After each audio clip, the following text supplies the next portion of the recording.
তুমি চলে আসছো। আমি তোমার জন্য সারাটা দিন অপেক্ষা করছিলাম, তুমি কখন আসবে আর আমরা বাইরে যাবো। তুমি হয়তো ভুলে গেছো যে আজকে আমাদের অ্যানিভার্সারি। না না, আমি একদমই বলিনি আমাদের anniversary কথা। আর আমারও ইচ্ছা ছিল আজকে অফিস থেকে তাড়াতাড়ি বের হয়ে তোমাকে নিয়ে ঘুরতে যাবো, বাট সেটা পারিনি। কিন্তু তোমার জন্য একটা গিফট নিয়ে এসেছি। আমার জন্য গিফট নিয়ে আসছো? আচ্ছা যাই হোক, বাইরে না যেতে পারলাম, তুমি আমার জন্য গিফট এনেছো, এটা শুনে আমি খুশি হয়ে গেছি। দাও গিফট দাও। এই যে তোমার গিফট। কি? তুমি আমার জন্য সামান্য একটা ফুল আর একটা চকলেট নিয়ে আসছো?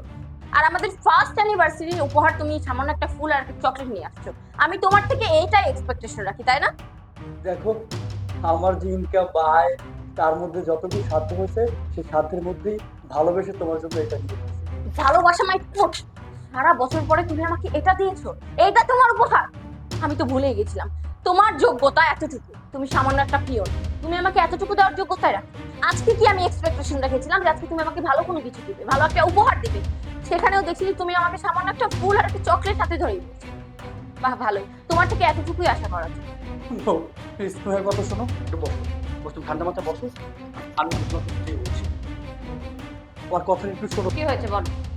দেখো বউ, আমি হয়তো বা একটা পিএনএর চাকরি করি, আমার এত টাকা বেতন নেই, আমার ঠিকভাবে হয়তো বা সংসার চলে না, তোমার চাহিদা পূরণ করতে পারি না, একটু অভাবে আছি।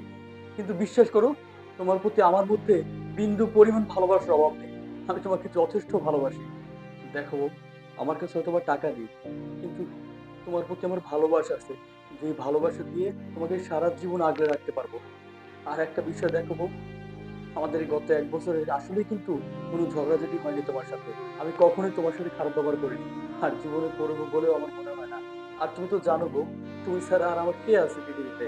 তুমি তো আমার একমাত্র ভালোবাসার মানুষ, যাকে কিনা আমি পাগলের মতো ভালোবাসি।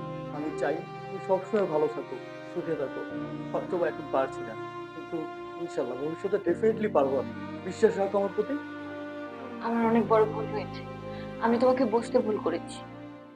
তুমি ফুল আর চকলেটটা আমার জন্য অনেক ভালোবেসে নিয়েছিলে, এখন আমি বুঝতে পারছি সেটা। আর তুমি ঠিকই বলেছো, এখন হয়তো আমাদের অবস্থা অনেক খারাপ যাচ্ছে, একসময় ভালো হবে ইনশাল্লাহ।